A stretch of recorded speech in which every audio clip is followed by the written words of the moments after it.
त्रिभुजं प्रसन्नवदनं ध्यायेत् सर्वविघ्नोपशान्तये।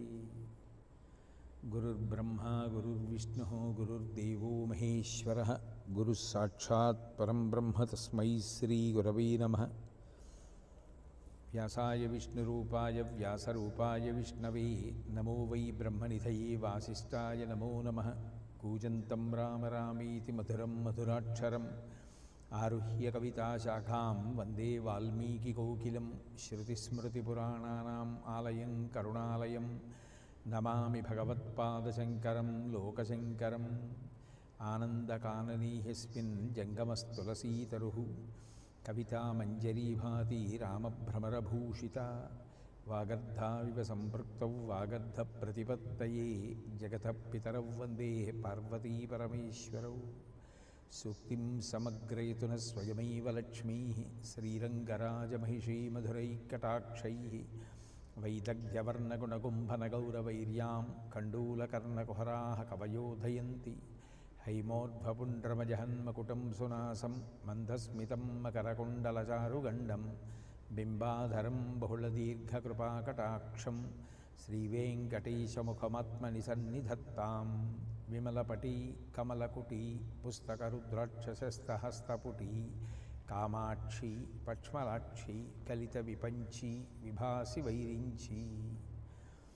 अतुलितबलधामं स्वर्णशैलाभदेहं धनुजवनकृशानुं ज्ञानिनामग्रगण्यं सकलगुणनिधानं वानराणामधीशं रघुपतिवरदूतं वातजातं नमामि। आपदामपहर्तारं दातारं सर्वसम्पदां लोकाभिरामं श्रीरामं भूयो भूयो नमाम्यहम्। పరమేశ్వర స్వరూపమైన సభకి నమస్కారం.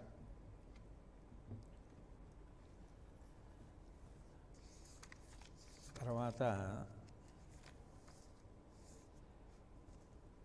7వ చౌపాయిలో తులసీదాస్ గారు విద్యావాన గుణీ అతి చాతుర రామకాజ కరివీకో ఆతుర అంటారు. విద్యావాన్ అంటే గొప్ప విద్వాంసుడా, గుణి కళ్యాణ గుణములకు నిధి అయినటువంటి వాడా, అతి చాతుర గొప్ప చాతుర్యమును కలిగినటువంటి వాడా, రామకాజ కరివేకో ఆతుర రామకార్యమును నెరవేర్చుటలో ఆతృత కలిగినటువంటి వాడా అని కీర్తిస్తున్నారు. విద్యావాన గుణి అతి చాతుర, విద్యావాన్ ఆయన అంతటి విద్వాంసుడు ఇక లోకంలో లేడు. బుద్ధిమతాం వరిష్టం అని కదు ఆయనకి, బుద్ధిమంతులలో అగ్రగణ్యుడైనటువంటి వారు. ఆయన ఆవిర్భవించినప్పుడు సూర్యనారాయణమూర్తి ఆయన శిశువుగా ఉండగా వరం ఇచ్చారు, నేను ఈ పిల్లవాడికి గురుస్థానంలోకి వెడతాను, గురుస్థానంలోకి వెళ్ళి అద్వితీయమైనటువంటి బుద్ధి కలిగిన వాడిగా ఈ పిల్లవాడిని తయారు చేస్తానని. సర్వసాధారణంగా గురువు హస్తమస్తక సంయోగంలో తన యొక్క తేజస్సులో కొంత భాగాన్ని శిష్యుడికి అనుగ్రహిస్తారు. అట్లాగే ఆయన కూడా తేజసోస్యమదీయస్య దదామి శతికాం కలాం, నేను నా తేజస్సులో 100వ వంతు ఈ శిశువుకి ధారపోస్తున్నాను. అంతటి గొప్ప తేజోవంతుడై ఈ పిల్లవాడు నా దగ్గర సమస్త విద్యాబుద్ధులను నేర్చుకుంటాడు అని గురువుగారు అనడం ఒక ఎత్తు అయితే, శిష్యుడిగా గురువుని అనుగమించడం ఒక ఎత్తు. హనుమ ప్రతి విషయంలోనూ కూడా ఆదర్శప్రాయులు. ఎందుకని అంటే లోకంలో సహజంగా ఎలా ఉంటుంది అంటే గురువుగారు అనడం కూడా ఒక సంబోధన, ఒక పేరు పెట్టి పిలవడం ఎలాగో, ఏమోయ్ అని పిలవడం ఎలాగో, ఏమండి అని పిలవడం ఎలాగో, ఎరా అని పిలవడం ఎలాగో, అట్లా గురువుగారు అని పిలవడం కూడా ఒక సంబోధన అనేటటువంటి అభిప్రాయం ఉంటుంది. అందుకని మనసులో లేనిది మాటలోనూ క్రియలోనూ ఎలా ఆవిష్కరింపబడుతుంది? మనసులో గౌరవం ఉందనుకోండి, అది మాట యందు క్రియ యందు ఆవిష్కృతమవుతుంది. మనసులో లేనిది కొత్తగా మాటలోనూ క్రియలోనూ రమ్మంటే ఎక్కడి నుంచి వస్తుందా? ఒక్కనాటికి రాదు. హనుమ ఆదర్శప్రాయులు. ఆయన యొక్క గురుభక్తి అద్వితీయమైనటువంటి గురుభక్తి. ఎందుకంటే హనుమలా విద్య నేర్చుకోవడం ఎవ్వరి యందు మనం చూడం. ఎక్కడైనా లోకంలో గురువు శిష్యుడికి ప్రబోధం చేస్తే గురువుగారు నిశ్చలంగా కూర్చుంటారు, శిష్యుణ్ణి కూడా నిశ్చలంగా కూర్చోపెట్టుకుంటారు. కూర్చోపెట్టుకొని గురువు చెప్తున్నటువంటి విషయాన్ని శిష్యుడు గ్రహిస్తాడు. కానీ హనుమ విషయంలో అది సాధ్యం కాదు. ఎందుకనంటే గురువుగారైనటువంటి సూర్య భగవానుడు అట్లా ఒకచోట నిశ్చలంగా కూర్చుని పాఠం చెప్పే అవకాశం ఉండదు. ఉదయాద్రి నుంచి అస్తాద్రి వరకు ఆయన నిరంతర ప్రయాణం చేస్తూనే ఉంటారు. ఆ ప్రయాణం చేసి వెళ్ళిపోయేటప్పుడు పైన విశేషమైనటువంటి వాయువు యొక్క శబ్దం ఉంటుంది. అంత శబ్దంతో కూడుకున్నటువంటి ప్రదేశంలో, నిరాధారమైనటువంటి ఆకాశంలో గురువుగారు రథం మీద వెళ్ళిపోతూ ఉంటే ఆయన దగ్గర పాఠం నేర్చుకోవాలి. పోనీ గురువుగారు ఎప్పుడూ ఒక్కలాగే ఉంటారా అంటే క్షణక్షణం ఆయన కాంతి పెరిగిపోతూ ఉంటుంది, ఆయన యొక్క వేడి పెరిగిపోతూ ఉంటుంది. అలా పెరిగిపోయేటటువంటి గురువుగారిని అనుగమించాలి. గురువుగారు రథంలో వెడుతుండగా గురువుగారి పక్కన నిలబడి పాఠం విన్నారనుకోండి, గురువుగారితో సమానంగా ప్రయాణం చేయడం అవుతుంది. పైగా రథచక్రాల సవ్వడిలో చెప్పినటువంటి పాఠం సక్రమంగా వినపడకపోవచ్చు. పాఠం వినడం కోసం గురువుగారి వైపుకి ఒరగవలసి ఉంటుంది. అది అంత మర్యాద కాదు. పోనీ గురువుగారికి ముందు నడిచి పాఠం విందాము అంటే అభిముఖంగా గురువుగారిని ఎదురుగుండా నిలబడి చూడరు. మరి అప్పుడు ఏం చేయాలి? కొద్దిగా పక్కకుండి గురువుగారి రథం ముందుకు వచ్చేస్తుంటే గురువు శిష్యుణ్ణి చూస్తూ, శిష్యుడు గురువుని చూస్తూ ఆయన వెనక్కి నడవాలి. హనుమ వెనక్కి నడిచి వెడుతుంటే సూర్యరథం ముందుకు వస్తూ ఉంటుంది.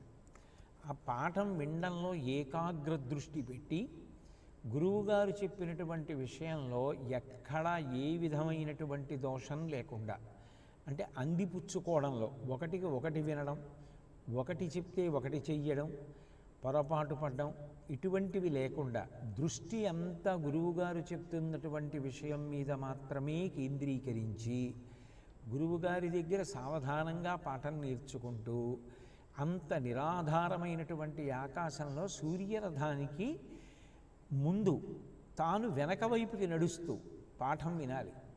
అది ఒక్క హనుమకు మాత్రమే చెల్లింది. అట్లా పాఠం నేర్చుకున్నారు. అట్లా పాఠం నేర్చుకున్నటువంటి మహానుభావుడు ఎంత గొప్పవారయ్యారు అంటే అది సూర్యభగవానుడు ఆయన్ని శిష్యుడిగా స్వీకరించడం వెనక ఉన్నటువంటి పరమార్థం. అటువంటి శిష్యుడు ఒక్కడు చాలు, ఒక్క శిష్యుడు. అట్లా గురువుగారి హృదయాన్ని అందిపుచ్చుకున్నవాడు, గురువుగారి యందు అటువంటి భక్తి కలిగినవాడు, గురువు యొక్క హృదయాన్ని అందిపుచ్చుకొని గురువు చెప్పిన మార్గంలో ప్రయాణం చేసి ఆయన యొక్క భావాల్ని పట్టుకోగలిగినటువంటి వాడు ఒక్క శిష్యుడు చాలు, గురువుకి ఎనలేని కీర్తి తీసుకొస్తాడు.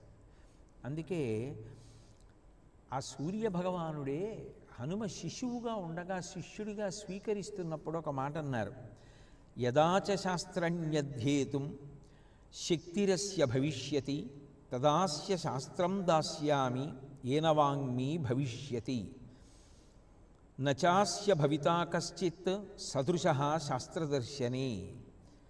ఈ పిల్లవాడికి శాస్త్రం చదివేటటువంటి వయస్సు వచ్చిన తరువాత ఇతన్ని శిష్యుడిగా స్వీకరించి నేను పాఠం చెప్తాను.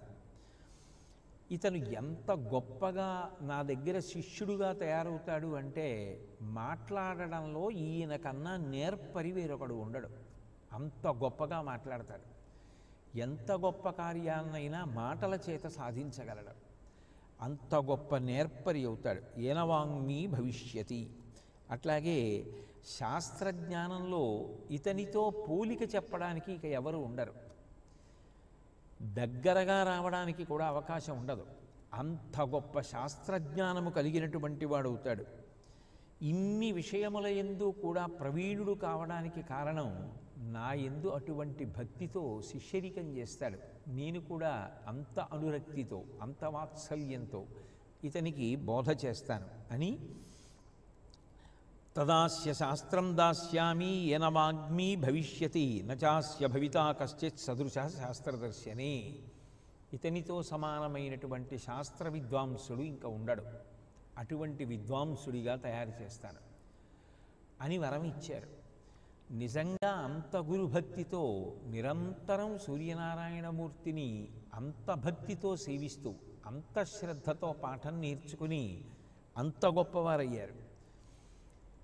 శాస్త్ర విజ్ఞానం అంతా కూడా, వ్యాకరణమంతా సూర్యభగవానుడి దగ్గర నేర్చుకుంటే ఆత్మజ్ఞానాన్నంతటినీ కూడా శ్రీరామచంద్ర ప్రభువు దగ్గర నేర్చుకుని బ్రహ్మజ్ఞాని బ్రహ్మమును అనుభవంలోకి తెచ్చుకున్నారు.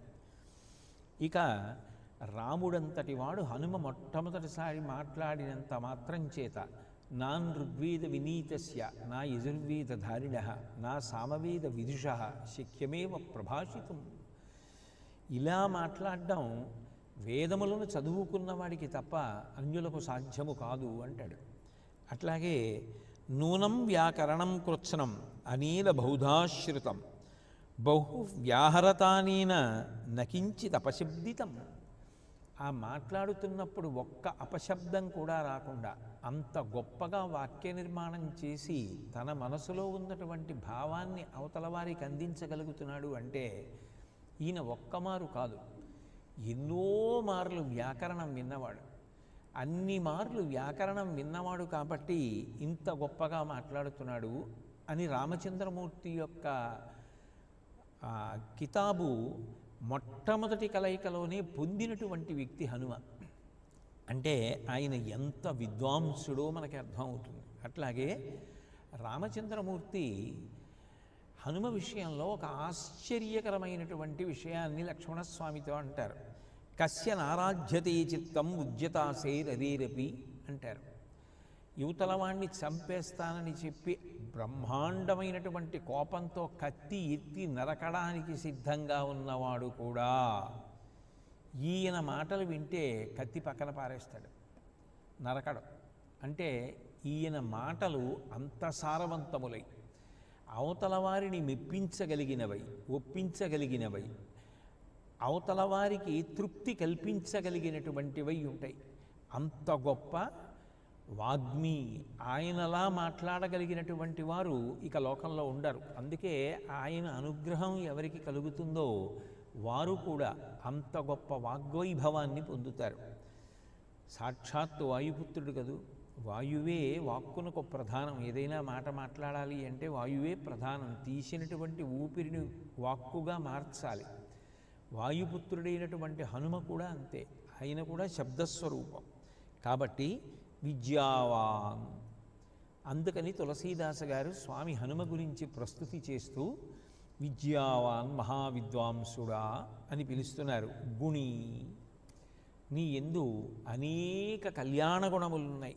ఒకటి కాదు, రెండు కాదు, చెప్పడానికి సాధ్యం కానన్ని గొప్ప గొప్ప గుణాలన్నిటికీ కూడా నిధి స్వామి హనుమ. ఎందుకని అంటే అన్ని శరీరములలోకి నరశరీరం గొప్పది అని. అందుకు కదూ జంతూనాం నరజన్మ దుర్లభం అంటారు. నరజన్మ లభించడం అంత కష్టం. అంత గొప్ప నరజన్మ లభించినప్పటికీ కూడా నరులకు కూడా ఒక బలహీనత ఉంటుంది. అందులో నాబోటి వాడికి మరీ ఎక్కువ ఉంటుంది. ఇంద్రియములు మాట వినవు, ఎప్పుడు గుర్రములు పరిగెత్తినట్టు పరిగెడుతూ ఉంటాయి. మనసు చంచలమై ఉంటుంది, మనసు నిశ్చలంగా ఉండదు. ఇక వానరమైతే అసలు దాని పేరే వానరం, కపి.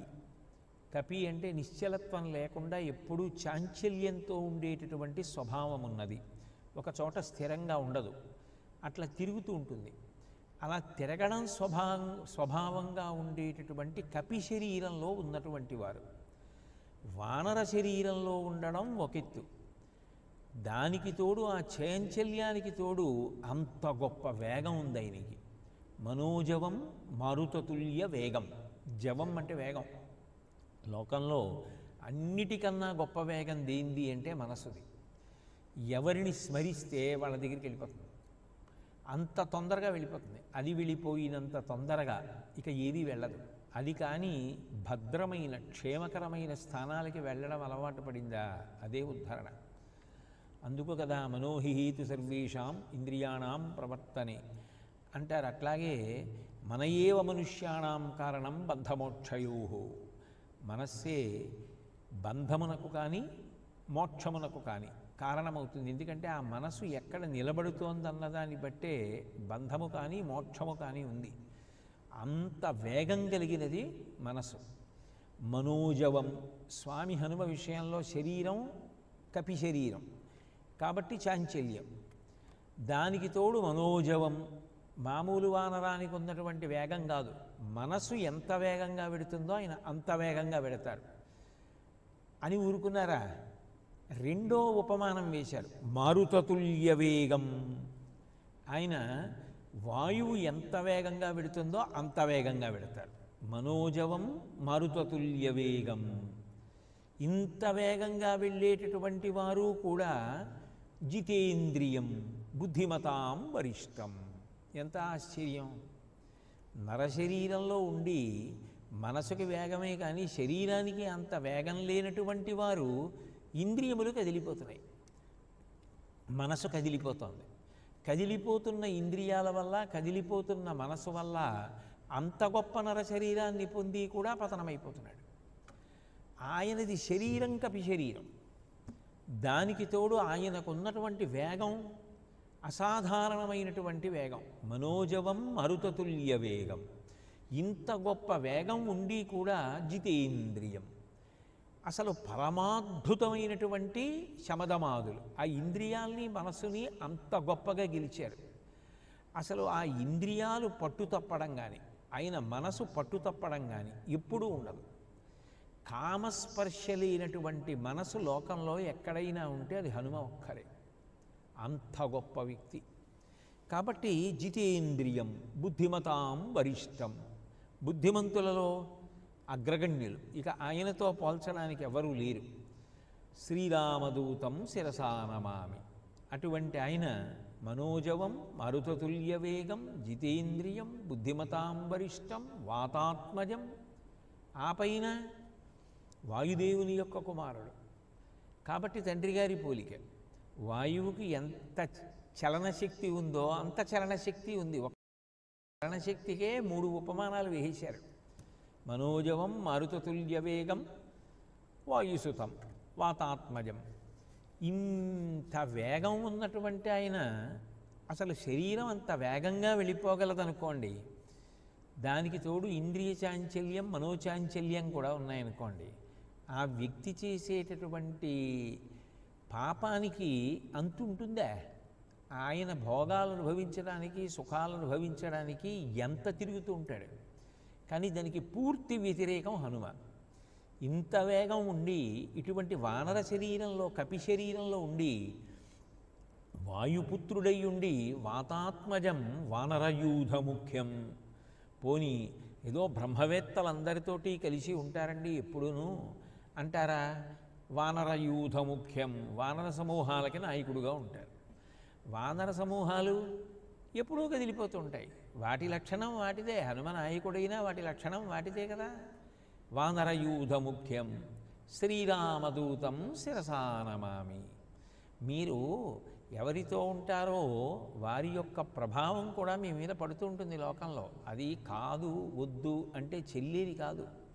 మీరు బురదలో కాలు పెట్టారనుకోండి, మీ కాలు స్వచ్ఛంగా ఉండమంటే ఎలా ఉంటుంది? మీరు కడుక్కోవాలి. కడుక్కోకుండా స్వచ్ఛంగా ఉంటుందా? మీరు ఎవరితో కూడి ఉంటారో వారి స్థాయి ఎటువంటిదో, వారి పరిపక్వత ఎటువంటిదో, వారి పరిణతి ఎటువంటిదో, దాని యొక్క ప్రకంపన, దాని యొక్క ప్రభావం మీ మీద పడిపోతూ ఉంటుంది. అది మీ మీద పడిపోయినప్పుడు అది మీ ప్రశాంతిని పాడి చేస్తూ ఉంటుంది. మీరు ఆలోచించండి, ఇంత గొప్పవారు హనుమ కదా, ఇక ఆయనతో పోల్చడానికి ఎవరూ లేరు. బుద్ధిమతాం వరిష్టం. కలిసి ఉన్నది ఎవరితో? వానరయూధ ముఖ్యం. ఆయన కలిసి ఉండేది, ఆయన నాయకత్వం వహించేది కోతిమూకకి. కానీ ఆయన ప్రశాంతత దానివల్ల పాడవడం అన్నది ఎక్కడైనా ఉందా? ఎప్పుడైనా ఉందా? వాటికి కీర్తి వచ్చింది ఆయన నాయకత్వంలో ఉన్నాయి అవన్నీ తప్ప ఆయన ప్రశాంతతకి భంగం కలగలేదు. ఆయన స్థాయి నుంచి ఆయన ఒక అంగుళం కూడా కిందకి రాడు. ఆయన అట్లాగే ఉంటారు. అదే రామచంద్రమూర్తి హనుమని చిరంజీవిగా ఉంచడానికి కారణం. తనకి అత్యంత ప్రియమైన రామచంద్రమూర్తి యొక్క అవతార పరిసమాప్తి జరిగిపోయినా హనుమని చిరంజీవిగా ఎందుకు ఉంచారు అంటే ఈ లక్షణం ఉన్నవాడెవరో ఆయనే దిద్దగలడు, ఈ లక్షణము లేనివాడు దిద్దలేడు. ఎందుకని అంటే ఆ ప్రభావం నా మీద పడిపోయిందండి, నా శాంతి పోయిందండి, నేను కదిలిపోయానండి అన్నాడు అనుకోండి, ఆయన ఏం చేస్తాడు? ఆయన ఏం చేయగలడు? ఆయన ఏం చేయలేడు. కానీ ఎంతమందితో కలిసి ఉన్నా, ఎంత అశాంతికి ఎన్ని కారణాలున్నా ఆయన ప్రశాంతంగా ఉండి తన కర్తవ్యాన్ని తాను చెయ్యాలి అంటే ఆయన ఈశ్వరానుగ్రహ సంపన్నుడై ఉండాలి. అంటే ఇప్పుడు హనుమ ఎవరు? పరిపూర్ణమైనటువంటి రామానుగ్రహ సంపన్నులు.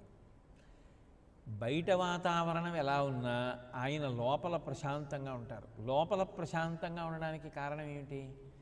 ఆయన లోపల సీతారాముల పాదాలు పట్టుకుంటారు. అదే అంటారు చివరికి వచ్చేటప్పటికీ, ఆ తర్వాత ఈ చోపాయి దగ్గరికి వెడితే నీ మనసు నిండా సీతారామ లక్ష్మణులు ఉంటారు అంటారు తులసీదాస్ గారు. ఎందుకని అంటే లోపల ఎప్పుడూ రాముణ్ణి పట్టుకుని ఉంటారు. ఆ రాముడెవరు? శాంతిస్థానం, ఆయనే ఆనందహేతు. అందుకని ఆయన లోపల ఎప్పుడు రమిస్తూ ఉంటారు. ఆయన ఆనందానికి కొదవలేదు, ఆయన ప్రశాంతతకు భంగం లేదు. అది అందుకున్నవాడు ధన్యుడు, అందుకోలేనివాడు నిర్భాగ్యుడు. ఆయన స్థితిని గమనించి ఆయన అడుగుజాడల్లో మనం నడుద్దాం, ఆయనలా మనం ఉండడం నేర్చుకుందాం.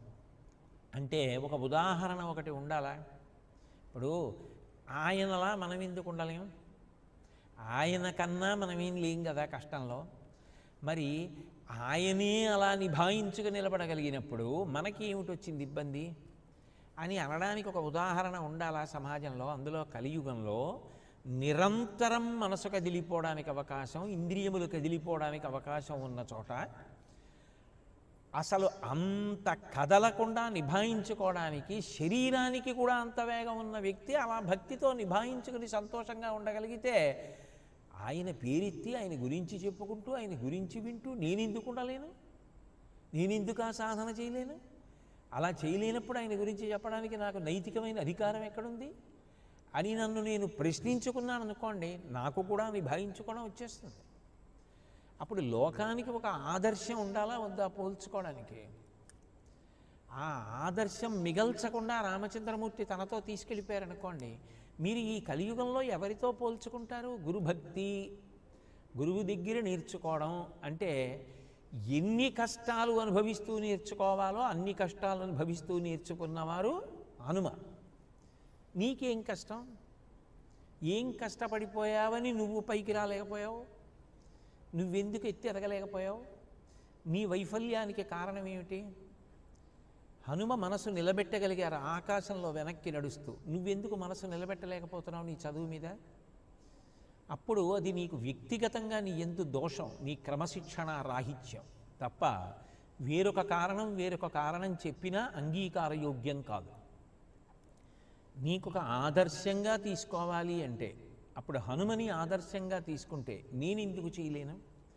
నాకన్ని ప్రతిబంధకాలు ఉన్నాయి, నాకన్ని వ్యతిరేక పరిస్థితులు ఉన్నాయి అని ఆలోచిస్తే ఆయనంత ఎదగలేకపోయినా నీకు ఆయన ఆదర్శమైనప్పుడు నువ్వెందుకు నీ లక్ష్యాన్ని చేరలేకపోయావు? అప్పుడు ఇది నీ దోషం. నేను హనుమని ఆదర్శంగా తీసుకుంటాను అన్నవాడు దృష్టిని కేంద్రీకరించగలడు. ప్రతిరోజు ఒకసారి హనుమకి నమస్కారం చేసి ప్రారంభం చేస్తే ఆయన ఎలా మనసుని నిలబెట్టి గురువుగారి దగ్గర పాఠం విన్నారో అట్లా తాను కూడా విషయాన్ని గ్రహించగలడు. అంటే ఇప్పుడు లోకంలో ప్రతిదానికి ఆదర్శం కావాలి. అన్నిటికీ ఆదర్శం ఎవరు? హనుమ. అందుకని ఆయన్ని లోకంలో చిరంజీవిగా వదిలిపెట్టేశారు. ఈ కలియుగంలో నీకన్నా ఆదర్శప్రాయుడు లేడు, నువ్వు ఆదర్శప్రాయుడవు కావాలి. మీరు ఒక విషయాన్ని ఆలోచించండి. హనుమ యొక్క ప్రాథమికమైన స్థాయిని మాట్లాడవలసి వచ్చిందనుకోండి. హనుమత్ స్వరూపము అని అనగానే ముందు ఆయన గురించి భగవంతుడు అని ప్రారంభం చేయడం కన్నా రామదాసు, రామకింకరుడు అనేనా అంటాం? రామచంద్రమూర్తి యొక్క దాసానదాసుడు హనుమ అంటాం. ఇప్పుడు ఆయన రామచంద్రమూర్తి యొక్క దాసానదాసుడు, ఆయనది భగవంతుని యొక్క సేవకుడుగా కీర్తింపబడ్డాడు. అట్లా కీర్తింపబడిన వాళ్ళు ఉన్నారా? ఇంకా గరుత్మంతుడు లేడా? నందీశ్వరుడు లేడా? చండీశ్వరుడు లేడా? మరి మీరు ఆలయాలకు వెళ్ళినప్పుడు కనపడే ఉపాలయాల్లో అటువంటి వాళ్ళు ఉన్నారా లేదా? హనుమకున్నన్ని దేవాలయాలు, హనుమకున్నంత ఉపాసన, హనుమకున్నంత భక్తరక్షణ వారి ఎందుకు లోకంలో ప్రస్ఫుటంగా ఆవిష్కృతము కాలేదు అంటే అది రామచంద్రమూర్తి యొక్క దార్శనికత. కలియుగం వచ్చినప్పుడు అన్నీ వ్యతిరేక కారణాలు ఉంటాయి. వ్యతిరేక కారణాలు ఉన్నప్పుడు ప్రతివాడికి తాను ఎందుకు సాధించలేకపోయాడో చెప్పడానికి పుస్తకాల కారణాలు ఉంటాయి. నేను ఫలానా వాళ్ళని ఆదర్శంగా పెట్టుకుని బ్రతకడం వల్ల నేను ఇలా బ్రతకగలుగుతున్నానని చెప్పవలసి వస్తే హనుమ ఒక్కరే ఆదర్శం కావాలి. ఎందుకంటే అన్ని గుణములు ఆయన ఎందే ఉన్నాయి. ఆయన లాంటి సేవకుడివి అవుతావా? ఆయన లాంటి శిష్యుడివా? ఆయన లాంటి గురువువా? ఆయన లాంటి ప్రశాంతత కలిగిన వాడివా? ఆయనలా కార్యములను నిర్వర్తించేవాడివా? ఆయన లాంటి బుద్ధిమంతుడివా? ఆయనలా నిశ్చలంగా కూర్చోవడమా? ఆయనలా ప్రశాంతంగా ఉండడమా? ఉండడానికి లోపల భగవంతుణ్ణి ధరించి ఉండడమా? నీకు ఏ విషయంలో ఆదర్శం కావాలన్నా హనుమయే.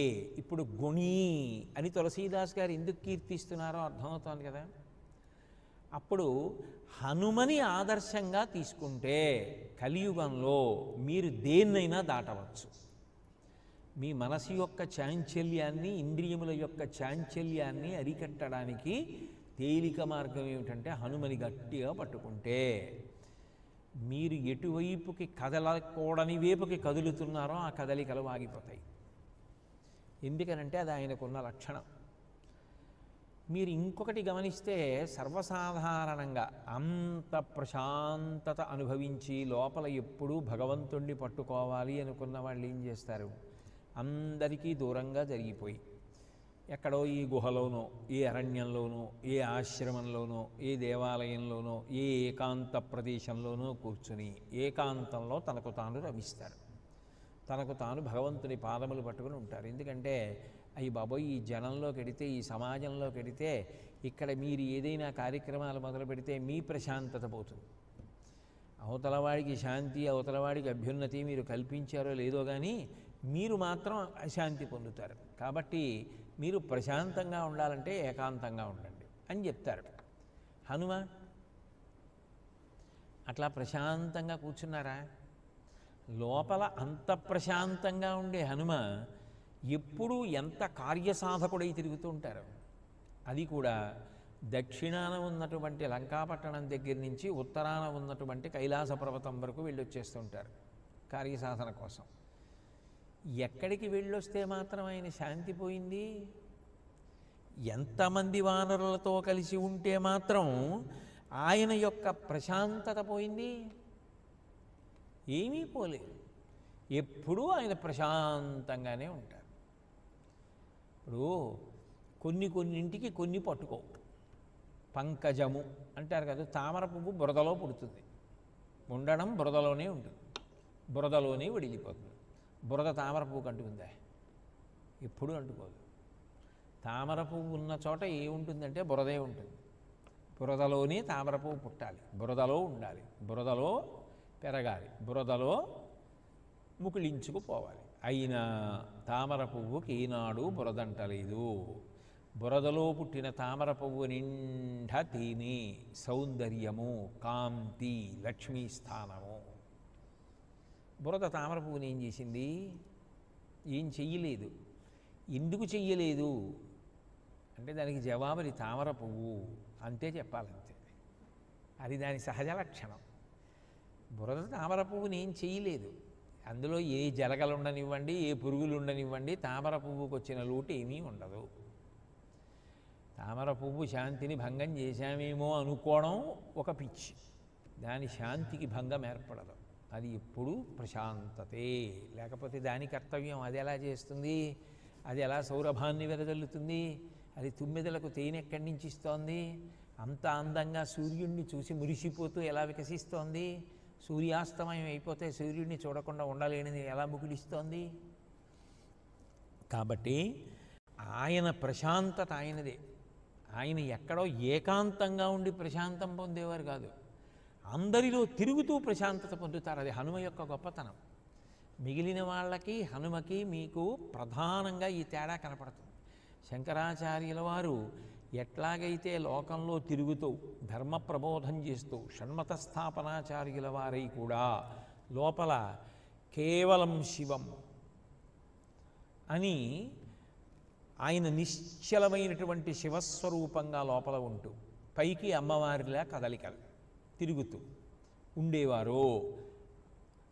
అది హనుమ యొక్క లక్షణం. అందుకే నేను అప్పుడప్పుడు హనుమ శంకరులు ఒక్కలాంటి వారే అంటూ ఉంటాను. అందరి మధ్య తిరుగుతూ తన శాంతికి భంగం ఉండదు. అలా తిరిగిన కారణం చేత ఆయన ఆదర్శంగా ఎప్పటికో అప్పటికి ఇతరులకు అశాంతి పంచిపెట్టే వాళ్ళు కూడా శాంతిని పొందడం అలవాటు చేసుకుంటారు. అంటే అది ఎంత గొప్ప స్వభావం అసలు. అది ఏమైనా మామూలు స్వభావమా? అసలు అది ఎక్కడైనా మీకు కనపడే గుణమా? అది సాధారణమైన గుణమా? అందుకుని ఆయనకి నమస్కరించుతున్నాను అంది శ్లోకం. మనోజవం మారుతతుల్యవేగం జితేంద్రియం బుద్ధిమతాం వరిష్టం వాతాత్మజం వనరయూధముఖ్యం శ్రీరామదూతం శిరసా నమామి. శ్రీరామదూతం, రాముడు ప్రియమారవరించినటువంటి దూత. సర్వసాధారణంగా ఈ శ్రీరామదూతం అన్న మాట ఎక్కడి వరకే పరిమితంగా కనపడుతుంది అంటే సీతమ్మకి ఉంగరం పంపించడం వరకు, సందేశం పంపించడం వరకు, సీతమ్మ చూడామణి పంపించడం వరకు. మీరు కొంచెం విస్తరించి ఆలోచించండి. కలియుగంలో కలి ప్రభావం చేత మనసు ఇంద్రియములు కదిలిపోయి అశాంతి పొందకుండా లోపల ప్రశాంతంగా ఉండడం ఎలా ఉంటుందో, ఎలా పొందవచ్చో, అందరిలో తిరుగుతూ కూడా తాను ప్రశాంతంగా ఎలా ఉండవచ్చో, ఇతరుల అశాంతికి తాను అశాంతి పొందకుండా తన ప్రశాంతత తనదే, తన కర్తవ్యతానిష్ట తనదే ఎట్లా ఉండవచ్చో చూపించడం హనుమ యొక్క లక్షణం. అందుకని నా ప్రతినిధిగా నువ్వుండు. రాముడు అదే కదా, ఎన్నొచ్చినా తన ధర్మం తనదే, ధర్మం తప్పడు. అదే హనుమ. ఇప్పుడు రాముడు ఒకడు, హనుమ ఒకరా? గొట్టము వేడి రాముడే హనుమ. ఆదర్శం కలియుగానికి మిగలాలి, అందుకని నువ్వుండు హనుమ. అందుకుంచారు. అయినప్పుడు శ్రీరామదూతం. అప్పుడు హనుమ ఎవరు? శ్రీరామదూతం. దేనికి? సీతమ్మ దగ్గరికి ఆనవాలు పట్టుకెళ్ళడానికి కాదు, అంతమందిలో తిరుగుతూ కూడా నువ్వు అశాంతి పొందకుండా ప్రశాంతంగా ఉండడం ఎలాగో ఆయన నుంచి నేర్చుకోవడానికి. అప్పుడు విస్తరించిందా శ్రీరామదూతం? అటువంటి శాంతి నాకు ఇవ్వగలిగినటువంటి ఓ హనుమ, మీకు శిరసా నమస్కరించుచున్నాను. శ్రీరామదూతం శిరసా నమామి. అప్పుడు ఎంత అద్భుతమైనటువంటి గుణమైంది. అంతేకాదు, అన్నిటికన్నా గొప్ప గుణం ఏమిటి అంటే ఆ ఉత్సాహం.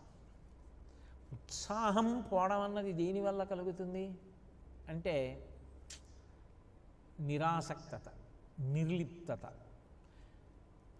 ఏం చేస్తాం, ఎందుకు, ఏం చేసి ఏం ప్రయోజనం, ఎవరికి కావాలి అన్న భావన కానీ వచ్చిందనుకోండి, మీ ఉత్సాహాన్ని కడిగేస్తుంది అది. అట్లా కాకుండా అసలు ప్రతికూల పరిస్థితి వినా అనుకూల పరిస్థితి అన్నది మీకు ఎప్పుడూ కనపడదు. ఇది చాలా అనుకూల్యత, అద్భుతం అనే పరిస్థితి కనపడదు. ఆయన యందు ఉత్సాహం పోదు. ఎంత ఆశ్చర్యం. లోకంలో ఏమంటారు? నా ఉత్సాహాన్ని నిలబెట్టేవాళ్ళు లేడండి, నన్ను ప్రోత్సహించేవాళ్ళు లేడండి, నాకు మంచి మాట చెప్పేవాళ్ళు లేడండి, నాకు దార్శనికుడు లేడండి అంటారు. హనుమకి ఎవరున్నారు? ఆయనకి ఏ అనుకూల పరిస్థితులు ఉన్నాయి? అసలు వెళ్ళే చోటు గురించి పూర్తిగా తెలియడానికి కూడా అవకాశం లేనటువంటి చోటికి వెడుతూ కూడా వానరజాతి కోసం రాముడి కోసం వెడుతున్నప్పుడు తాను శరీరంతో కాదు, ముందు ఉత్సాహంగా మనసుతో వెళ్ళగలరు ఆయన. అది ఆయన ఉత్సాహం. వీళ్ళల్లో ఒక్కడంటే ఒక్కడు నాతో కలిసి వచ్చేవాడు కానీ, నాతో తిరిగి వస్తానన్నవాడు కానీ లేడు. దేనికి బయలుదేరినట్టు దక్షిణ దిక్కు వీళ్ళందరూ వచ్చి ఈ సముద్రపుట్టులో కూర్చుని లంక కడదామా అంటే, హనుమా మీరు ఇంత గొప్పవారు, అంత గొప్పవారు, మీరు వెళ్ళగలరు, మీరు వెళ్ళి రండి, మీరు చూసి రండి అని భజన చేసేవాడే కానీ, మీ వెనక మేము ఉన్నాం, మేము వస్తాం, మీతో ఉంటాం, మీతో వస్తాం, మీతో కలిసి తిరిగి వస్తాం అన్నవాడు ఒక్కడు లేడు. అసలు అక్కడే ఆగిపోవాలి ప్రయాణం కదా. కానీ ఆయన అలాంటి వాడు ఒక్కడూ లేని చోట ఆయన ఉత్సాహం. ఎందుకు చేయలేను, ఎందుకు సాధించలేను? అది ఆయన అర్థం చేసుకోవడం, అలా అర్థం చేసుకోవాలి.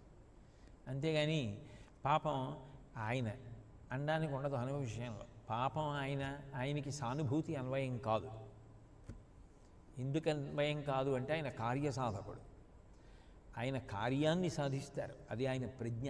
అంతేగాని అయ్యో పాపం ఆయన వెనక వెళ్ళేవారు ఎవరూ లేరండి, ఆయనతో కలిసి ఉండేవారు ఎవరూ లేరండి, ఆయనకు ఒక్కడు సహాయం లేడండి, అవన్నీ ఉంటే హనుమ ఎందుకు అవుతారు? అందరిలాగే ఆయన అవుతారు కాదు.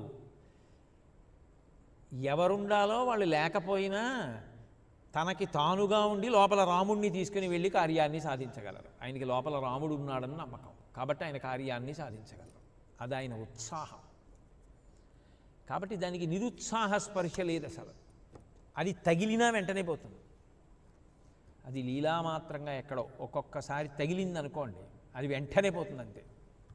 వెంటనే మళ్ళీ ఓ మంచి మాట జ్ఞాపకం తెచ్చుకుంటారు, ఇలా ఉండకూడదు నేనంటారు. ఒకసారి అనుకోవాలా, ఎందుకు సంపాది చెప్పాడని వచ్చాను, ఇక్కడ నాకేం కనపడలేదు, సీతమ్మ దర్శనం లేదు, అక్కడికి వెళ్ళడం ఎందుకు, ఆ వంశం పోతుంది, ఈ వంశం పోతుంది, కాబట్టి నేను వెళ్ళడం ఎందుకు, ఇక్కడే ఉండిపోతాను, నిరుత్సాహం పొందారు. మళ్ళీ వెంటనే ఇలా మాట్లాడకూడదు. జీవన్ భద్రాణి పశ్యతి, బ్రతికున్నవాడు శుభాన్ని సాధిస్తాడు. ఎందుకు సాధించాలి? కనపడుతుంది సీతమ్మ, దోషం తప్పు నా యందుంది. సీతమ్మ నాకు కనపడుతుందన్నాను కాదు, ఆయమ్మ అనుగ్రహించి నాకు దర్శనం ఇవ్వాలి. నేను ఆవిడ్ని చూడటం కాదు, సీతమ్మని నేను చూస్తాను కాదు, నాకు ఆవిడ దర్శనం ఇవ్వాలి. నమోస్తు రామ యథ లక్ష్మణాయ దిద్దేసుకున్నారంతే. అయిందా లేదా దర్శనం? ఇంతమంది సముద్రపుటొడ్డున నిలబడిపోయి ఆయన పర్వత శిఖరం ఎక్కి నిలబడితే ఎవరినైనా అందులో పలకరించి, ఒరే నాన్న లంకట అక్కడ ఉందేమో సీతమ్మ, అక్కడికి వెడితే మంచిది అంటున్నాడు, సంపాత అక్కడ ఉంది అంటున్నాడు, నాకు కనపడుతోంది అంటున్నాడు అన్నారనుకోండి. రామాయణంలో ఇప్పుడు ఎవరిని పలకరించినా ఏం చెప్తారు? అయ్య బాబోయ్, రావణపాలిత లంక, అక్కడ కుంభకర్ణుడు, ఇంద్రజిత్తు, మహాబలవంతులైనటువంటి రాక్షసులు, మహాక్రూర స్వభావం ఉన్నవాళ్ళు, అందులో మనసు పడి ఎత్తుకొచ్చిన కాంత, ఆవిడని జాడ కనిపెట్టడానికి నువ్వు వెళ్ళావని తెలిస్తే ఇంకేమైనా ఉందా అనేవాళ్లే తప్ప, ఏం పర్వాలేదులేండి వెళ్ళరండి అనేవాడు కూడా లేడు. మాట సాయం చేసేవాడు కూడా ఉండడు. అది విచిత్రం. ఇప్పుడు పని చేయకపోతే పీడాపోయేది, మాట సాయం కూడా ఉండదు. ఆయన ఇంకా వీలైతే వెనక్కి లాగడం ఉంటుంది. నువ్వు వెళ్ళగలవా, చేయగలవా, లంక అంటే ఏమనుకున్నావు, ఇవి చెప్తారు. అటువంటి పరిస్థితుల్లో ఆయన సవేగవాన్వేగ సమాహితాత్మ హరిప్రవీర పరవీరహంత మనస్సమాధాయ మహానుభావో జగామలంకాం మనసా మనస్వీ. పాపం హనుమేమిటి? ఆయన్ని చూసి నేర్చుకో, నీకు ఆయన ఆదర్శం. అంతేగాని ఆయన నీ సానుభూతి కోరుకోవట్లా. సానుభూతి పొందవలసినంత దౌర్భాగ్య స్థాయిలో ఆయన ఉండరు ఇప్పుడు. కాబట్టి సవేగవాన్వేగ సమాహితాత్మ హరిప్రవీర పరవీరహంత, శత్రువులని దునుమాడగలిగినవాడు, అంత గొప్ప వేగం కలిగినటువంటి వారు. మనస్సమాధాయ మహానుభావు, మనసుతో వెళ్ళిపోయారు. కార్యానికి సాధన పరిష్కారం మనసు ఆలోచించడంలో ఉంటుంది. దానికి అజ్యమం ఉండాలి, ఉత్సాహం ఉండాలి. ఎందుకు సాధించలేను, ఎందుకు పరిష్కరించలేను? కాబట్టి సవేగవాన్వేగ సమాహితాత్మా హరిప్రవీర పరవీరహంత మనస్సమాధాయ మహానుభావో జగామలంకాం మనసా మనస్వి. ముందు శరీరంతో వెళ్ళడం కాదు, మనసుతో వెళ్ళిపోయారంతే. అది ఉత్సాహం అంటే. నువ్వు ముందు మనసుతో వెళ్ళాలి. వానరోహం మహాభాగే దూతో రామస్య ధీమత అన్నారు. అమ్మ నేను వానరుణ్ణమ్మా, రామదూతనమ్మా, నా పేరు హనుమ అంటారు ఎవరైనా. నా పేరు కూడా కాదు, హనుమ నా పేరు అంటారు.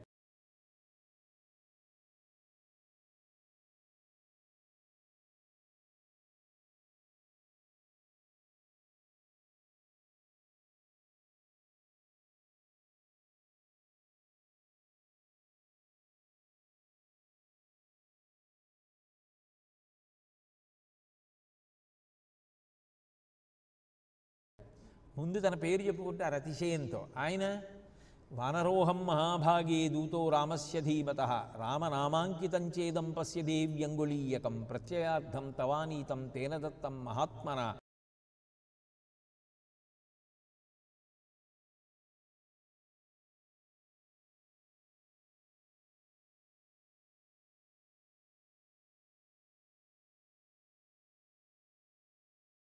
హనుమ నా దగ్గర నేర్చుకో ఎలా మాట్లాడాలో, నేను నా ప్రభువు దగ్గర అలా ఉంటాను అని చూపిస్తూ ఉంటారు. అంతటి వినయశీలి, అంతటి మహానుభావుడు. ఎన్ని గుణాలని తులసీదాస్ గారు ఒకటా రెండా కాని గుణాలు చెప్పడానికి 2 అక్షరాల్లో చెప్తానన్నారు. గుణి ఆయన సహనం. ఎంత ఓర్పు, ఎంత ఓర్పు. అసలు ఆ సహనం రామచంద్రమూర్తిది ఎంత గొప్పగా ఉంటుందో, సీతమ్మది ఎంత. రాముడు ఎలా అనుగ్రహిస్తాడో వాళ్ళకి తెలిసి వస్తుంది. వచ్చాడా లేదా సంపాతి? బాబాయ్ ఏమి ఓర్పు అండి. ఎక్కడ మాట తూలేరా? ఎవరినైనా నువ్వు పనికి మాలినవాడి అన్నారా? ఇంతటి మహానుభావుడయ్యుండి, ఇంత ప్రయోజకుడయ్యుండి, అంత కార్యసాధకుడయ్యుండి, అంత బుద్ధిమంతుడయ్యుండి, అంతటి జ్ఞాని, అంతటి భక్తి తత్పరుడు, అంతటి వారు ఒక్క మాట తోలకుండా గ్రహించుకోవడం అంటే అసలు నిజంగా ఎంత గొప్ప విశేషం. ఒక్కొక్క సందర్భం ఆయన మాట్లాడిన సందర్భాలు వింటే ఎంత ఆశ్చర్యంగా ఉంటాయో. విభీషణ శరణాగతి చేసినప్పుడు ఎవరి మానాన వాళ్ళు మాట్లాడేశారు. రాముడు ఆఖరణ హనుమ వంక చూశారు. ఆయన మాట్లాడడం మొదలుపెట్టినప్పుడో మాట అన్నారు, అందరూ మాట్లాడారు కాబట్టి మాట్లాడాలని నేను మాట్లాడటలేదు, నేను మాట్లాడేటప్పుడు వాళ్ళ మాటల్ని ఖండించాలని నేను మాట్లాడటలేదు. ఎందుకంటే లోకంలో ఒక పోకడు ఉంటుంది. మీరు హనుమాన్ చాలీసాయే చెప్పినా, రామాయణమే చెప్పినా ఒక్కొక్కసారి ఏమవుతుందంటే అవతల వారికి నా గురించే చెప్తున్నారని అనిపిస్తుంది. ఆ దోషం సమాజంలో ఎప్పుడూ మాటకుంటుంది. అంటే మాట్లాడిన వాడిది కాదు దోషం, పుచ్చుకున్నవాడు అలా పుచ్చుకుంటాడు. ఇది నా గురించే చెప్తున్నారు అనుకుంటూ ఉంటారు. అసలు నిజానికి చెప్పిన వాడికి అదే పనే, ఇంకా అది కాదు. కానీ అలా తగలడం రామాయణం గొప్పతనం, హనుమాన్ చాలీసా గొప్పతనం. దానికి ఎవరూ ఏం చేయలేరు. అప్పుడు ఏం చేస్తారంటే ఏ ఇబ్బంది రాకుండా ఉండడానికి ముందు చెప్పారు. నేను మాట్లాడే మాటలు నా ముందు మాట్లాడినటువంటి మంత్రుల మాటలు సారవంతములు కావని ఖండించడానికి మాట్లాడుతున్న మాటలు కావు. కేవలం నా అభిప్రాయాన్ని మీకు స్ఫుటంగా చెప్పడానికి మాట్లాడుతున్న మాటలు. మీరు సర్వజ్ఞులు, నా అభిప్రాయం చెప్పాను, స్వీకరించినా స్వీకరించకపోయినా నేను మాత్రం మీ కింకరుడనే. అసలు ఏమిటి ఆ ప్రాజ్ఞత, ఏమిటి అద్భుతం. అటువంటి వారి మధ్య ఉండి మాట్లాడడానికి ఎంత గొప్పగా మాట్లాడారు. చిట్ట చివరికి హనుమ ఏం చెప్పారో అదే చేశారు రామచంద్రమూర్తి. అంటే రామహృదయాన్ని పట్టుకున్నవారు. కాబట్టి అది ఒకెత్తైతే అవతల వారిలో ఉన్నటువంటి గుణములను తాను చూస్తారు. ప్రతి వారిలో ఏదో ఒక గుణాన్ని పట్టుకుంటారు.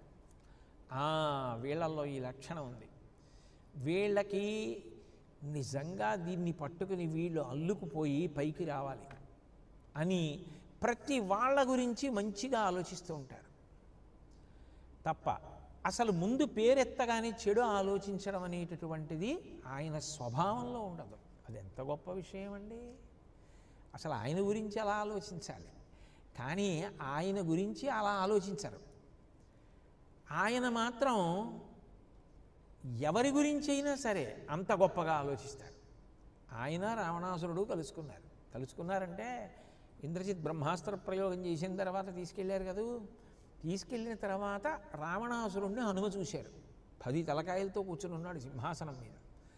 అహోరూపమహో ధైర్యమహో సత్వమహోద్యుతి అహో రాక్షసరాజస్య సర్వలక్షణయుక్తత అన్నారు.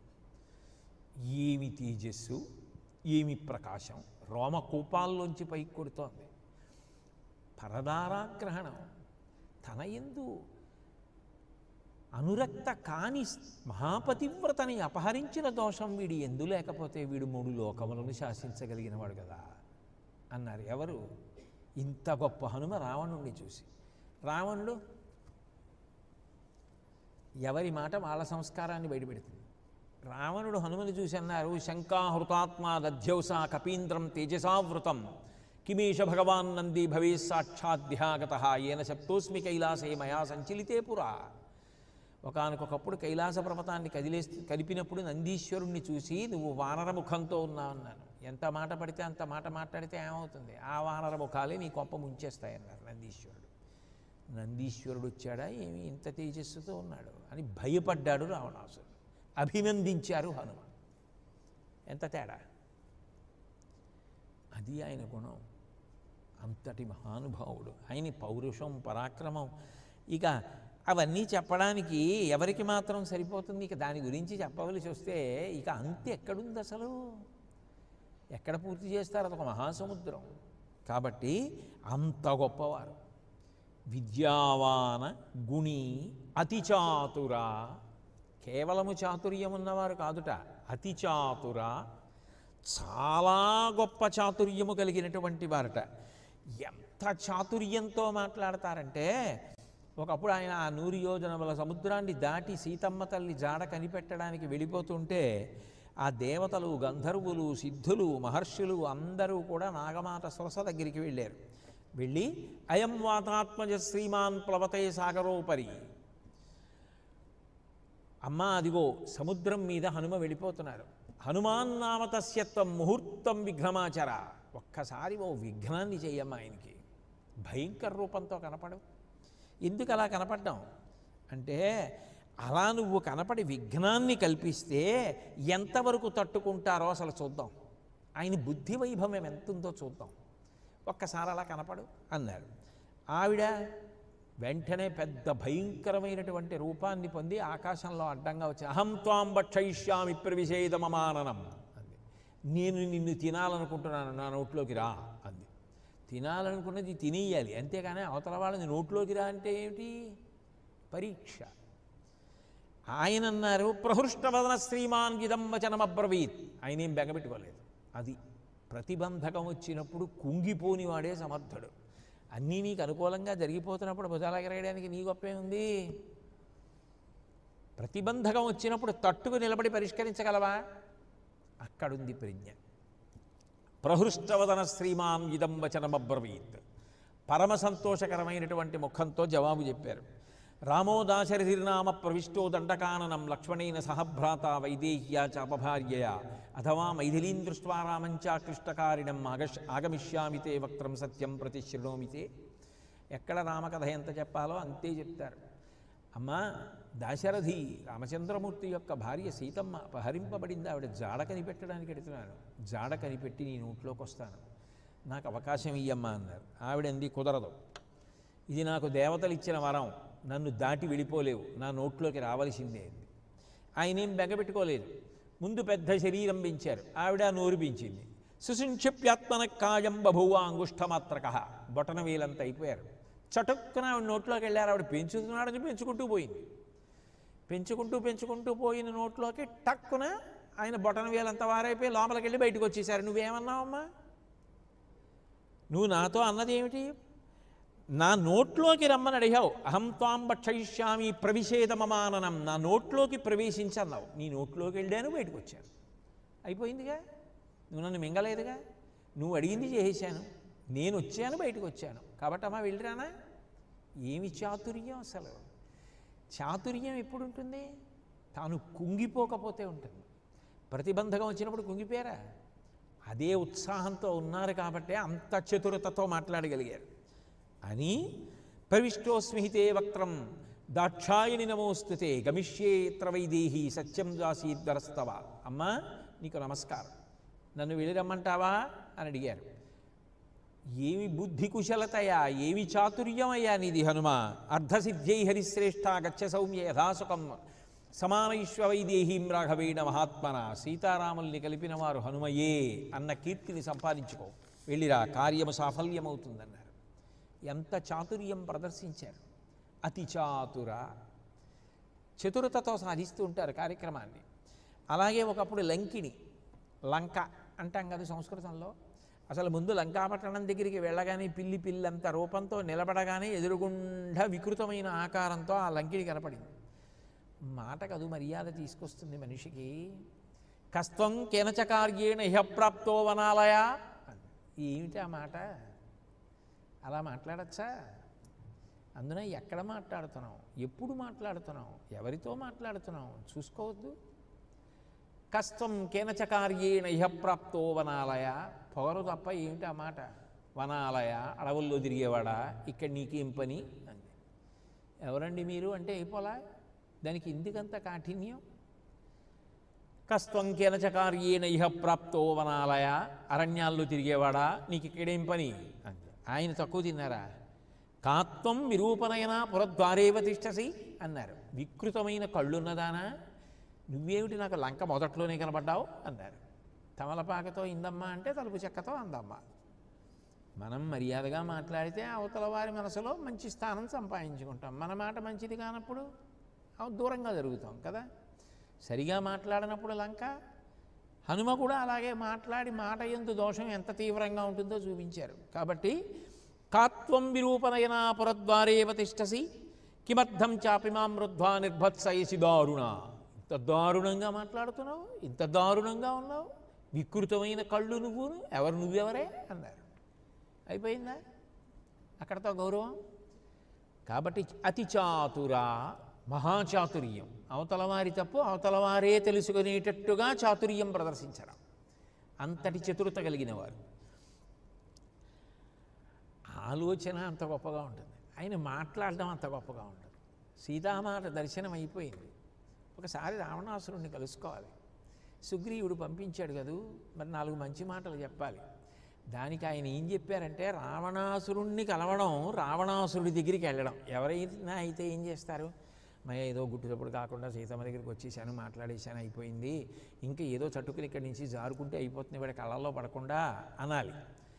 ఆయన అన్నారు, రావణుడితో మాట్లాడవలసిన పనుంది, సుగ్రీవుడి సందేశం చెప్పాలి, రామ సందేశం చెప్పాలి.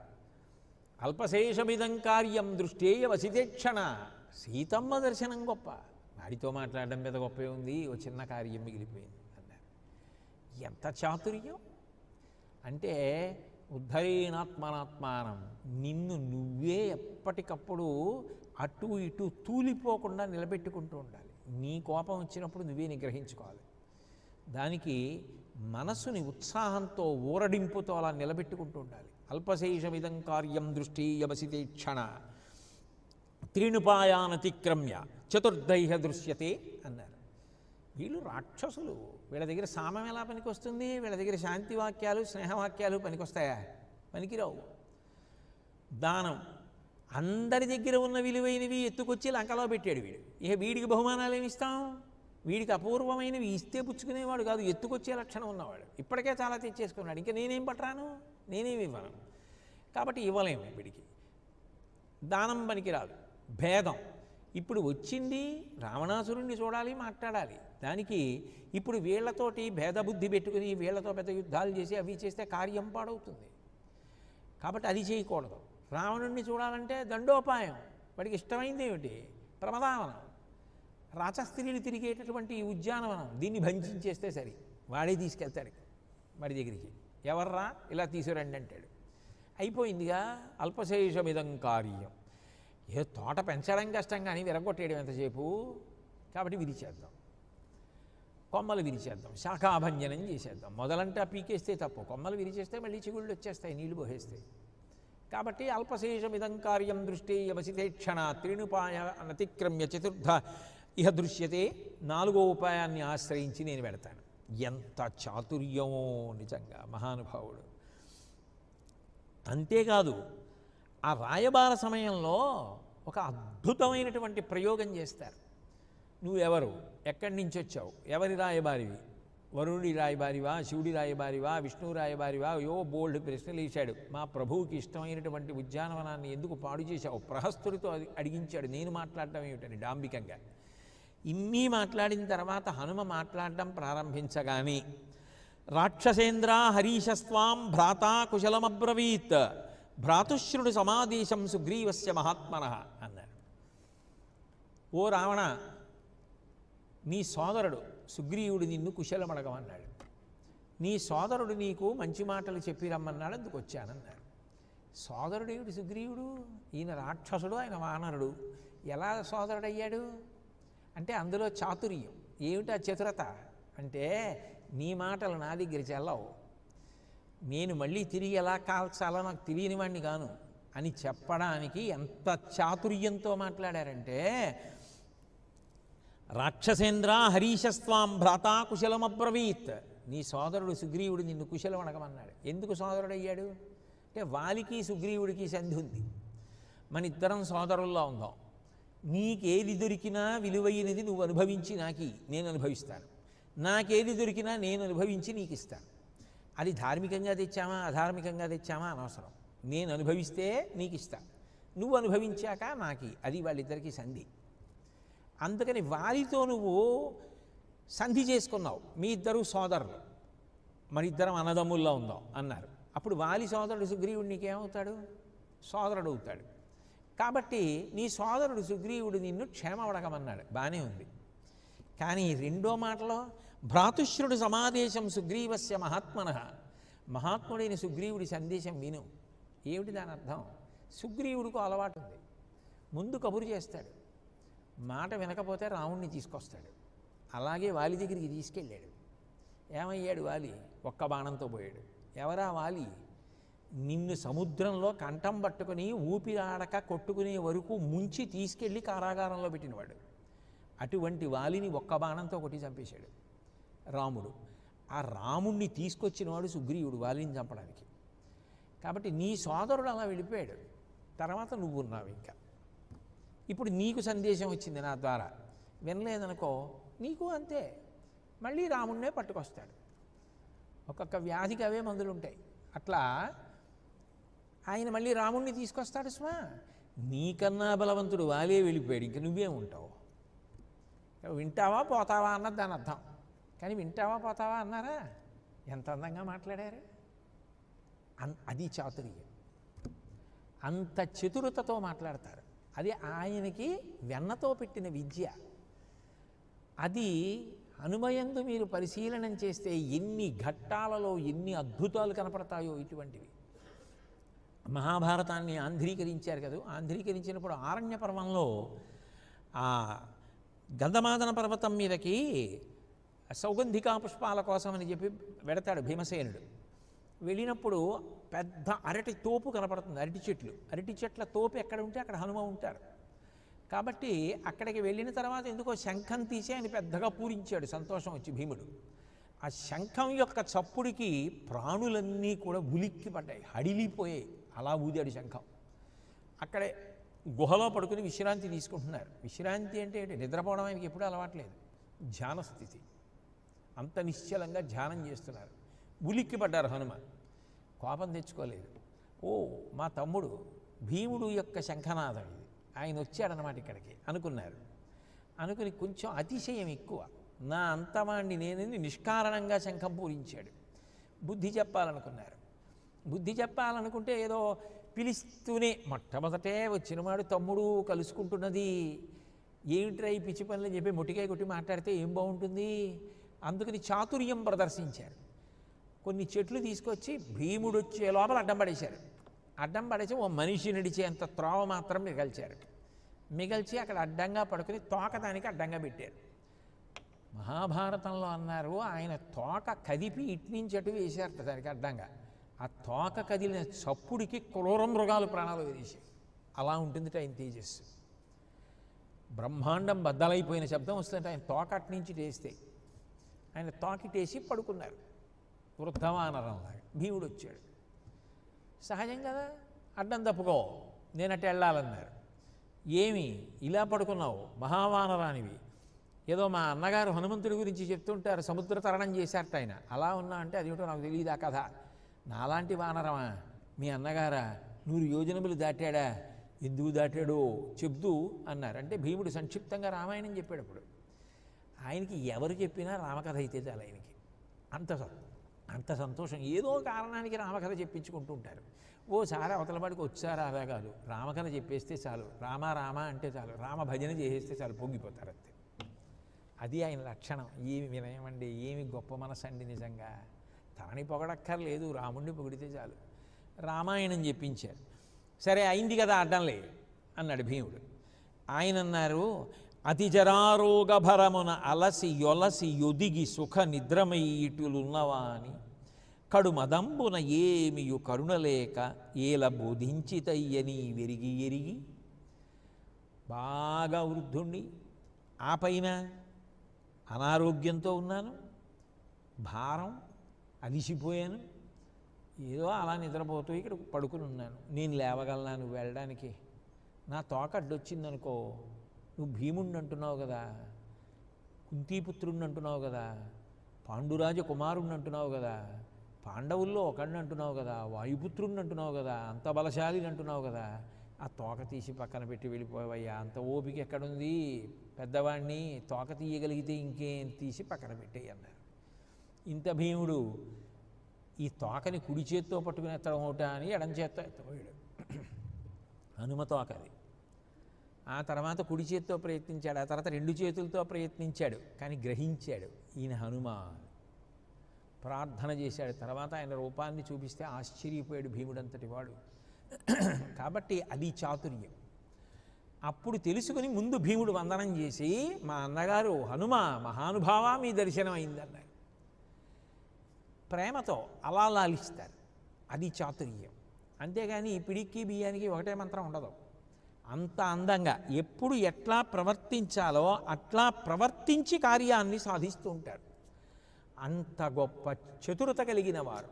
నేను ఏదో కొన్ని సందర్భాలు చూపించగలను తప్ప అన్ని సందర్భాలు చెప్పుకుంటూ వెడితే ఇంక ఎప్పటికీ అయ్యే పరిస్థితి ఉంటుంది. కాబట్టి మహానుభావ, మీరు అతి చాతురా, గొప్ప చాతుర్యము కలిగినటువంటి వారు. అట్లాగే మీ యందున్నటువంటి ఇంకొక గొప్ప గుణం ఏమిటి అంటే రామకాజ కరివేకో ఆతుర. మీకు రామకార్యం మీద ఉన్న ఆతృతలో ఏ ఇతర విషయములు గోచరముకో. మీరు ఏదో ప్రధానమైన విషయం మీద ఎడుతున్నారనుకోండి, ఆ ఆతృతలో ఉండగా మీకు ఎంత ముఖ్యమైన విషయం తటస్థించినా మీకు ఆ కార్యం మీద ఉన్న ఆసక్తి చేత ఇతర విషయములు పట్టవు. మీరు తిరుపతి వెళ్ళాలనుకున్నారు, ఎప్పటి నుంచో కోరిక, తిరుమల వెడదాం అనుకున్నారు. అన్నీ సర్దుకున్నారు. తిరుమలలో దర్శనానికి ఏర్పాట్లు చేసుకున్నారు, కళ్యాణోత్సవానికి ఏర్పాటు చేసుకున్నారు, భార్యాబిడ్డల్ని తీసుకుని బయలుదేరారు. ఏ కారణం చేతనో మధ్యలో వాహన శ్రేణి ఎక్కువగా ఉండి మీరు వేళపట్టున ఆ ఎక్కవలసినటువంటి వాహనం ఉండే ప్రదేశానికి రాలేకపోయారు.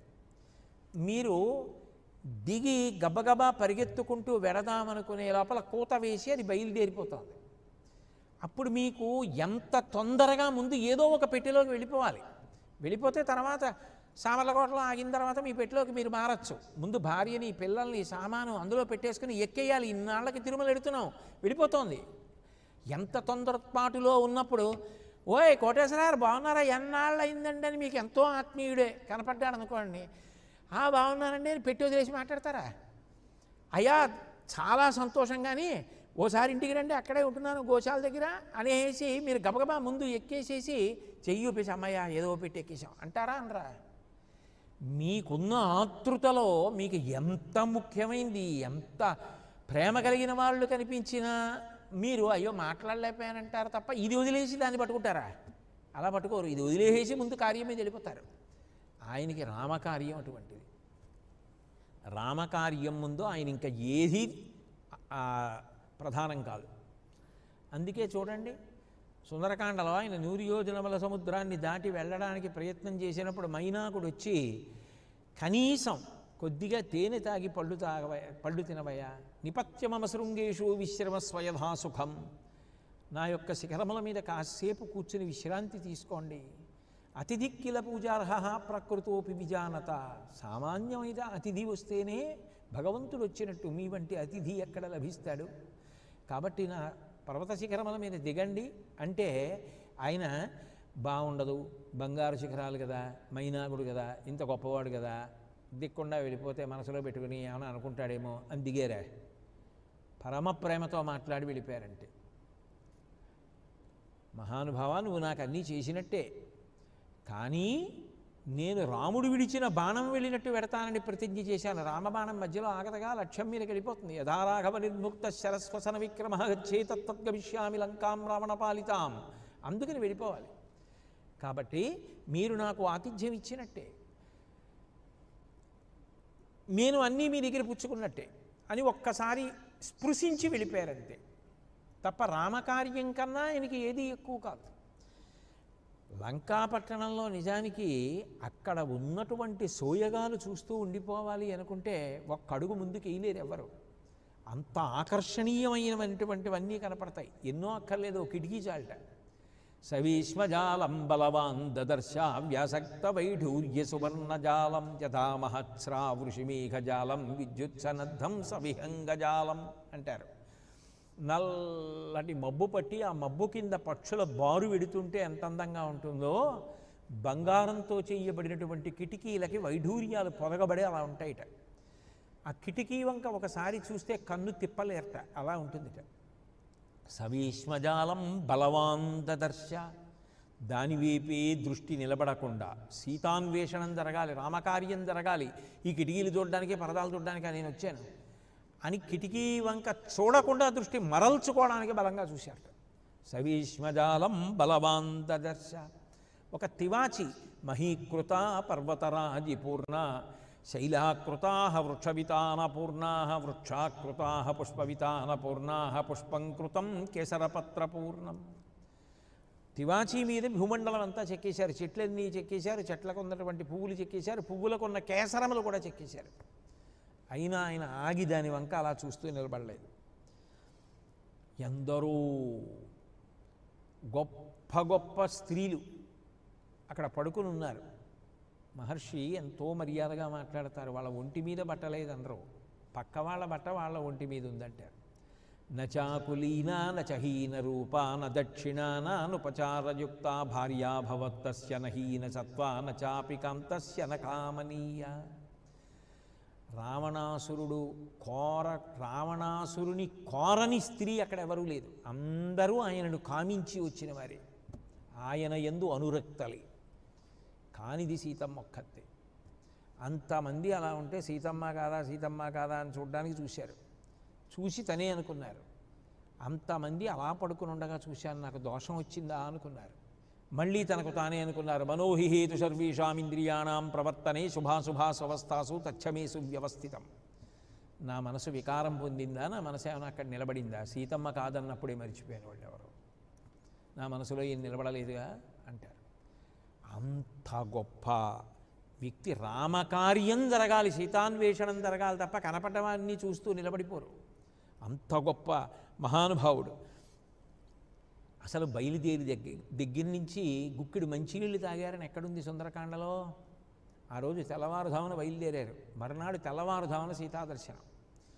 ఏది ఎక్కడ తాగారు? పోనీ కనపడలేదండి, ఎక్కడ మంచినీళ్ళు అందామా అంటే దివ్యాహ ప్రసన్నా వివిధాహ సురాహ కృత సురాపి శర్కరాసవ మాధ్వీప పుష్పాసవ ఫలాసవాహ అన్నారు.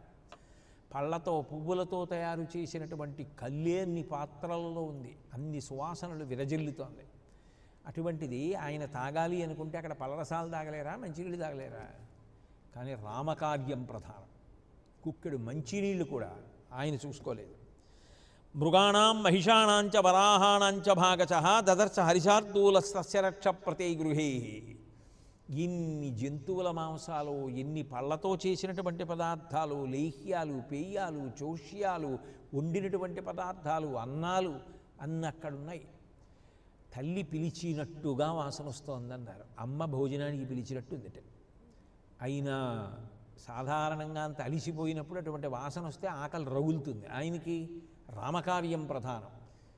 ఇటు తిరిగి కనీసం ఆకలేస్తోందని కానీ ఏదైనా ఓ పండు ముక్క నోట్లో కూడా వేసుకోవాలి. రామకార్యం మీదే వెళ్ళిపోయారంతే, సీతాన్వేషణం చేస్తూ. అది ఒక పని మీద వెడితే పని తప్ప ఇంకొకటి కనపడదు. రామకార్యం అంటే అంత భక్తి కలిగినటువంటి వారు.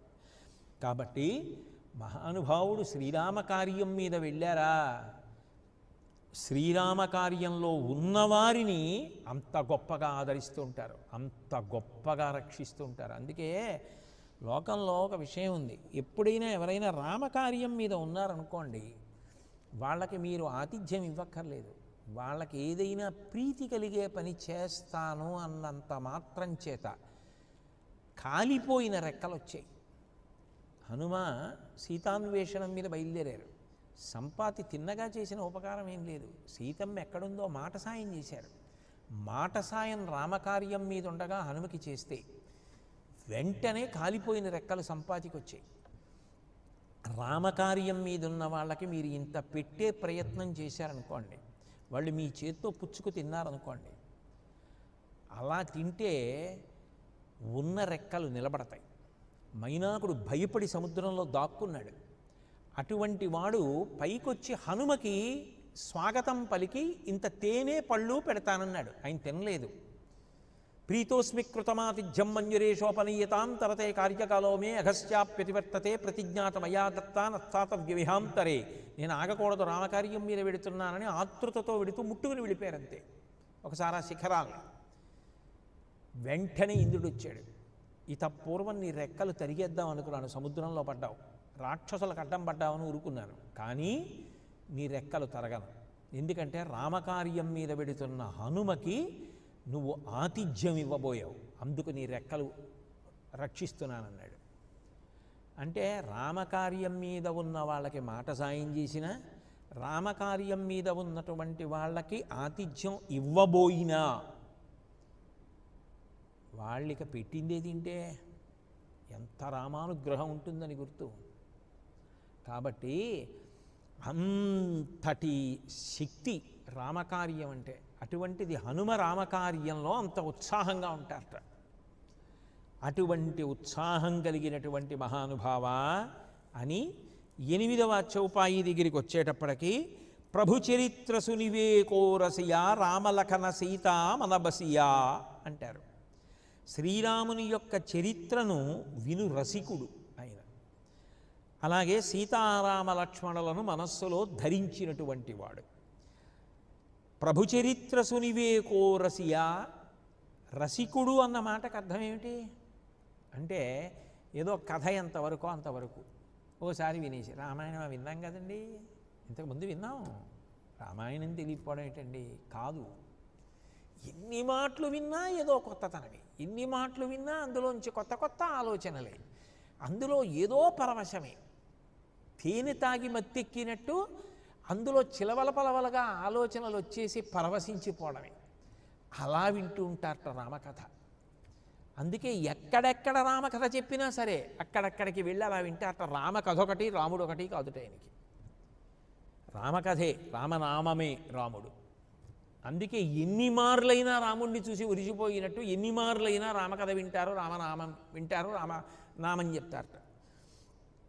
అదే కదా రాముడిచ్చిన వరం. మత్కథా ప్రచరిష్యంతి యావల్లోకే హరీశ్వర తావద్రమస్య సుప్రీతో మద్వాక్యమనుపాలయన్. నా అవతార పరిసమాప్తమైపోయినా కూడా హనుమ రామకథ ఎంతకాలం లోకంలో ప్రచారంలో ఉంటుందో అంతకాలం నువ్వు ఉండాలి. రామకథ ఎక్కడ చెప్పబడుతోందో అక్కడికి వెడుతూ ఉండాలి, శుభాలను అనుగ్రహిస్తూ ఉండాలి అన్నారు. కాబట్టి ఆ రామకథ వినడంలో ఆయనకి అంత ఇష్టంట. ఎవరు చెప్పనివ్వండి, ఆయనకి అందులో అన్ని ఆలోచనలు. విశ్వనాథ సత్యనారాయణ గారు రామాయణ కల్పవృక్షాన్ని రాస్తూ అన్నారు, మళ్ళీ రామాయణం రాస్తున్నారా మీరు కూడా అనుకుంటున్నారా?